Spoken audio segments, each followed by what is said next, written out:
PUBG India में खेले जाने वाला सबसे लोकप्रिय गेम है। इस गेम के सबसे ज्यादा यूजर्स इंडिया में हैं और जब ये गेम इंडिया में बैन हुआ तो इंडिया के जो गेमर्स हैं उन पर बहुत बुरा असर हुआ। और आज हम ये जानेंगे कि आखिर पबजी मोबाइल कब लॉन्च होगा इंडिया में।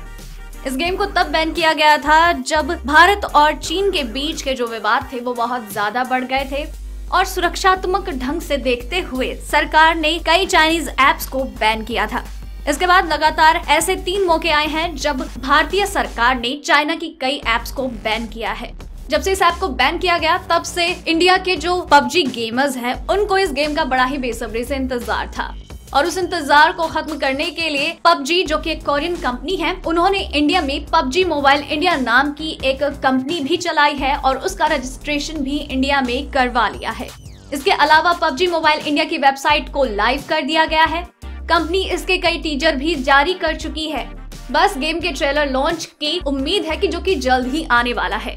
पबजी मोबाइल इंडिया का रजिस्ट्रेशन भी शुरू हो चुका है और अब सिर्फ लॉन्च डेट का इंतजार है, जिसे लेकर लगातार बातें घुमाई जा रही है। कभी 17 नवंबर की डेट तो कभी 20 नवंबर की।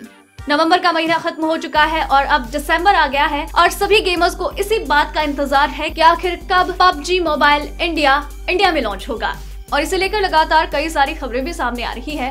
तो आपको बता दें कि दिसंबर के पहले हफ्ते में पबजी मोबाइल इंडिया को लॉन्च किया जा सकता है, लेकिन आपको बता दें कि पबजी का दोबारा से इंडिया में लौटना इतना भी आसान नहीं होने वाला है, क्योंकि जब भी किसी कंपनी को किया जाता है बैन तो ऐसे ही किसी छोटे से प्रोसेस के थ्रू वापस ही किसी भी कंट्री में एंट्री नहीं मिल सकती है, क्योंकि इसका एक बहुत बड़ा प्रोसीजर होता है जिसके लिए उन्हें अपने आप को एकदम सही और सटीक प्रूव करना होता है कि उनकी कोई गलती नहीं होती है।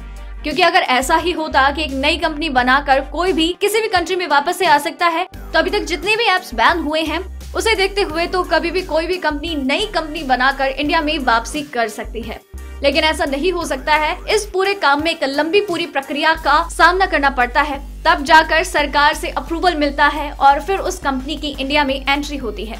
आपको बता दें कि पबजी को बैन हुए 3 महीने का वक्त बीत चुका है, लेकिन अभी तक पबजी की एंट्री नहीं हुई है। पबजी मोबाइल इंडिया कंपनी ने अपना रजिस्ट्रेशन सरकार से मंजूरी लेकर करवा लिया है।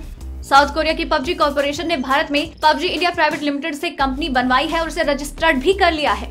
इसके साथ ही सूचना मंत्रालय के अधिकारी ने कहा है कि प्रतिबंधित कंपनी सिर्फ कंपनी का यहाँ रजिस्ट्रेशन करवा करके काम शुरू नहीं कर सकती है, फिर चाहे वो कोई भी कंपनी हो, उन्हें मिनिस्ट्री की इजाजत लेनी ही होगी। लेकिन जिस तरह से प्रोसेस चल रहा है उससे तो यही लगता है कि अभी पबजी मोबाइल इंडिया में वापसी करना थोड़ा लेट हो सकता है। आप पबजी मोबाइल को लेकर कितने एक्साइटेड हैं, नीचे कमेंट सेक्शन में हमें जरूर बताइएगा। बाकी दूसरी खबरों और अपडेट्स को यूं ही जानने के लिए चैनल के साथ बने रहिए। चैनल को सब्सक्राइब कर लीजिए।